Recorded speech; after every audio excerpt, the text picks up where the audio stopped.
sure I've said this before, but all the hard work that you do restoring a car with lots of work that's pure drudgery is all working towards the finishing, because me personally, I just love the finishing part.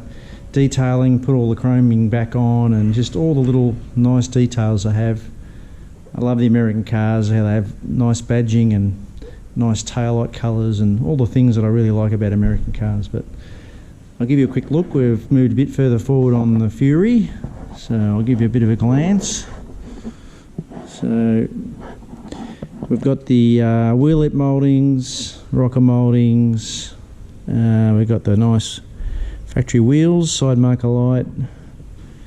So the sides come along. I think there's only door handle and rear side marker, and then of course you've got the GT stripe, which I think will set it off nicely, having that nice black stripe. It's a little on the plain side, although because it's beautiful and straight, I don't mind. I can look at the shiny paint all day long. Looking across the back, I've got the tail lights. We've got the little medallion around the trunk lock, and of course I've got the tips on there, and the tail light, all the mouldings, all detailed. I showed that earlier. Yeah, so it's looking really pretty. Just love this body shape. It's such a cool looking car. People don't appreciate it because it doesn't take long when they get down in the paint and they look shabby and you lose some of the lines and they get a few dents. They pretty quickly look pretty drab, but you can imagine seeing these cars in the dealership back in the day brand new, and how you would have said, oh yeah, I've got to have one of them. That's what I would have said anyway. So I love the colour, really nice, watery, beautiful metallic green. I do like green, I'm a green guy. Said that before. Yeah, so really enjoying the experience of just the reassembly. So I'm still waiting on the front bumper. The front bumper's out at the chrome platers still. That's been held up. And the next thing is probably going to be the gator grain vinyl top. Then I'll probably put the headliner in, and then once the headliner's in, then I'll put the front and rear glass in. So yeah, it's getting close now. It's finally vinyl roof day today. I've been looking forward to this for a while. Ever since I've had the car, it's had a shabby brown, surface rust, half painted roof, and it's always looked shabby. So even though the rest of the car is shiny, the roof is still shabby. So I'm looking forward to getting the vinyl top on and actually making it look finished. So quite a bit of preparation. Just got to pull a few of the mouldings off, and I'll be ready to start laying the vinyl top out. So a big factor is going to be keeping it clean. Obviously you don't want lumps and dirt under the vinyl or under the glue when you put it on. You've got to get a good quality glue, a sprayable type glue. It's thinner. The better quality, the much stronger it is. So I recommend getting a good one. So now it's got to spray a nice even coat. I've already blown off the floor, swept and then blown off the floor, compressed air, as clean as I can make it. Now I've got to spray glue the bottom of the vinyl top, and then the fun part begins.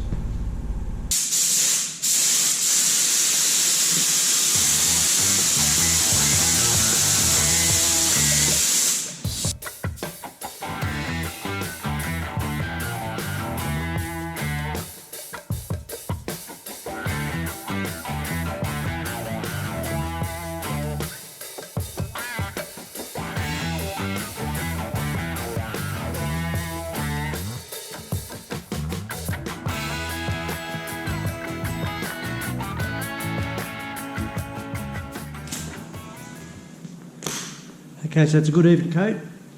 Now I've got to let that flash off. And then I don't put any glue on the roof, so I'm going to throw this up on the top of the car, centre it all, and then I'll clamp it so that it can't move. Then I flip one side over on top of the other, back side down. And then I brush the glue on the roof. That way you don't get it all. Otherwise you've got to land it on the roof perfectly the first time, and you'll never be able to do that. So this is the way I've learned to do it over time. Seems to work. I don't want to make any mistakes. This vinyl top kit was pretty expensive by the time it was shipped, and dollar conversion and all that, so hopefully I get it right.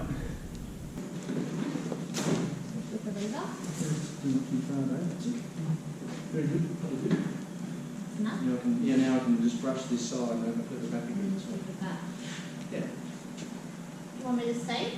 No, that's all right, thank you. Sure? Yep, no, that's good help, thank you. Just definitely got up there Yeah. easy, otherwise I would, you kind of crumple up a bit Yeah, exactly.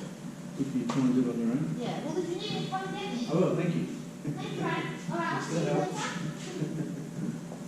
To come back tonight and see it all finished. Yeah, I want to see it. It'll look cool. Now I've got to brush the glue on.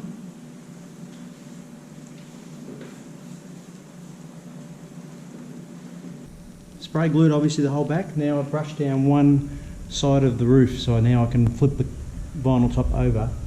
Got two clamps holding it centred. So the theory is it'll land in the right place. You have to worry about lifting and dropping it. So let's see, here we go. It's tacked off.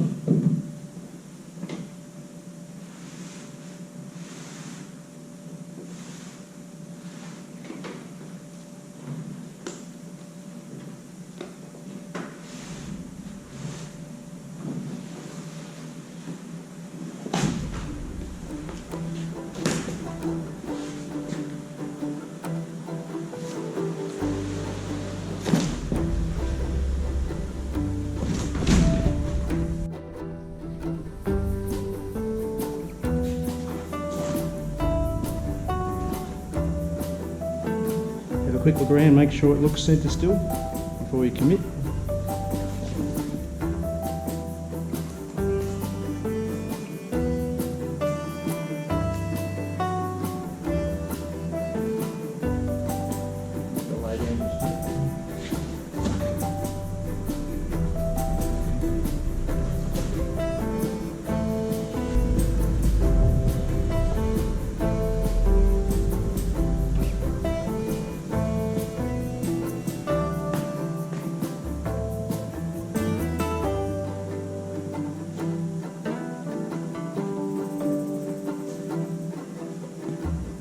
I'm satisfied it's in the middle, so now I just got to make sure it's flat.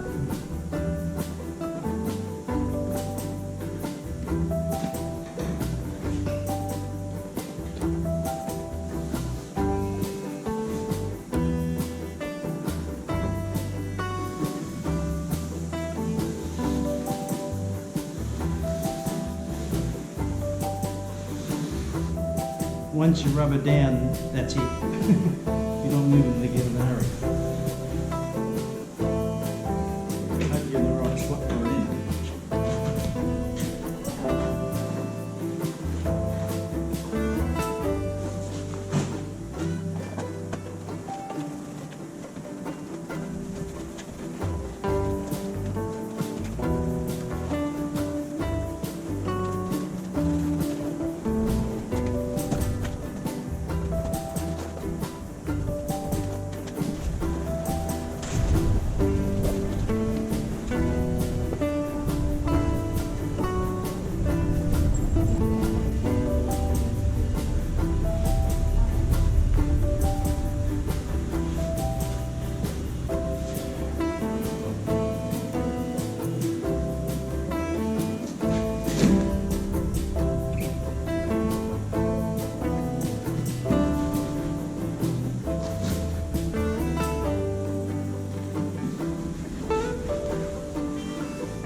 Anyway, so that's really the hard, well not the, it's the hard part really, getting it nice to sit flat, lay out evenly over all the radiuses. Now it's just important to cut it in and not cut it short, because you can't put it back again. So now I'm going to flip the other side back over this way. Now this side's held down with the glue, brush that side, and then just repeat the same procedure. And then after that it comes down just to cut again, so it should be right after that. So in the corners you've got to relieve a bit of the tension in here. It'll pull back out if you don't put some relief into that. So I can actually cut it quite a bit shorter because I want to get it more tension in it as I can.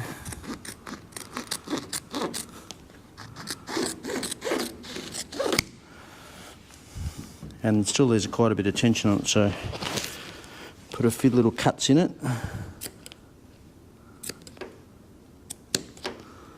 But not too high to the top corner of the body.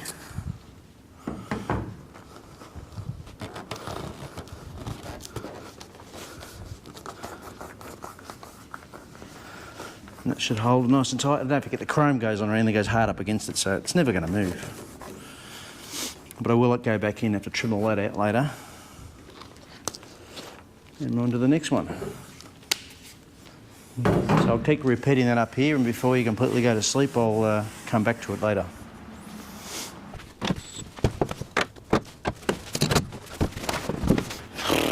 One of the fiddly bits is just trimming in now and picking up each clip as I go.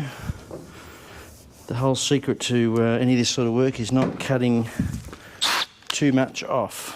If you do that, you're sunk. You can't weld it back on, you can't do anything. You've had it. So I just like to do it carefully, piece at a time, and hopefully you don't make any mistakes along the way. So what I'm doing is I want the vinyl roof to go under the clips. So I'm leaving the vinyl top long, and all you got to do is trim it enough afterwards to make sure it clears the back window. So pull those out, and then as I load it down, I've got to find the hole.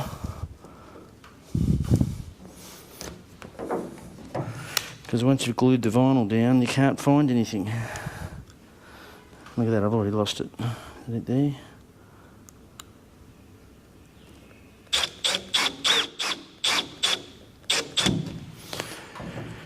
Try not to over tighten the screws. You can strip it out if you're not careful.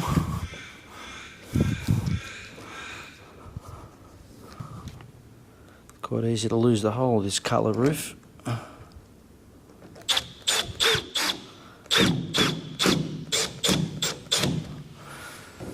So when I'm finished, I run a blade down here, just trim off the excess. This way it's held down nicely by the clips. It's never going to move again. It's not exactly riveting to watch.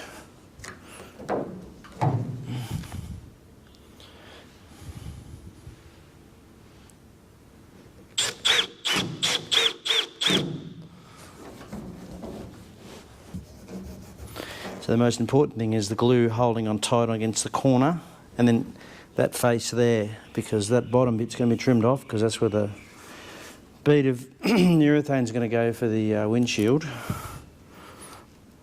So there's a reason for everything.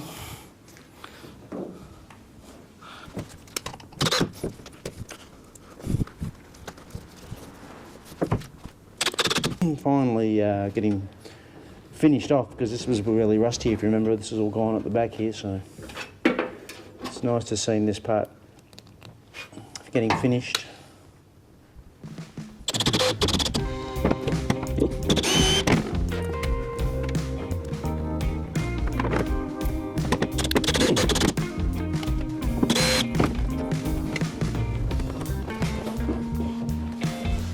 I could just poke the holes and come back to it, but this way it's a bit tedious, but at least it's done when it's done.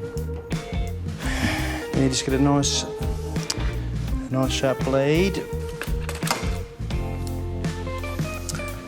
and trim.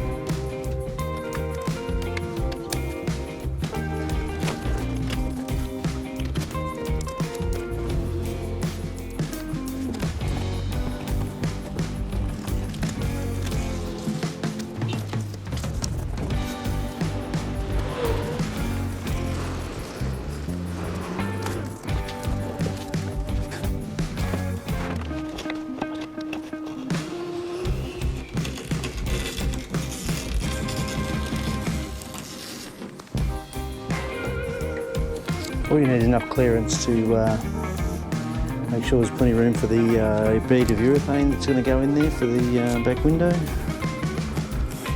which is all good. Just needs to be primed now for the urethane for the glass, and that's that. Now I've got to fit the chrome and also make sure I don't cut it too short.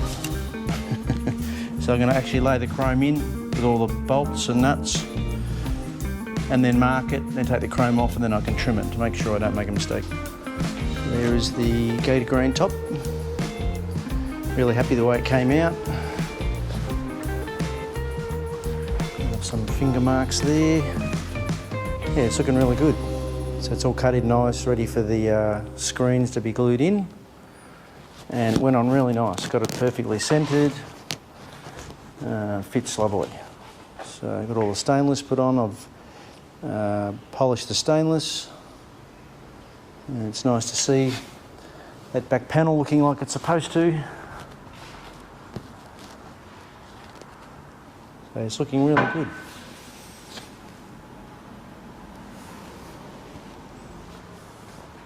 I wasn't sure if I really liked the gator grain. I was kind of a bit unsure whether I should do it or not. But I did swing the colour because the car was a factory black gator grain top. So it's definitely coded as a gator grain car, but the top was black. And I just don't like the stark difference between black and the colour of the body, so I just thought I'll go for the green, which was available at the time. Of course, this is a factory colour, but this car was black, but now it's green. That's the only change I think I'm making on the car, apart from, of course, I've lost the numbers matching motor. But other than that, it looks pretty much as it should back in the day. It's looking really sharp, so I'm really looking forward to getting the glass in. I've got to do the headliner next, then I'll get the glass in. And then put the windscreen mouldings on, door handles, bits and pieces, but geez, it's coming along now, so I'm getting really close.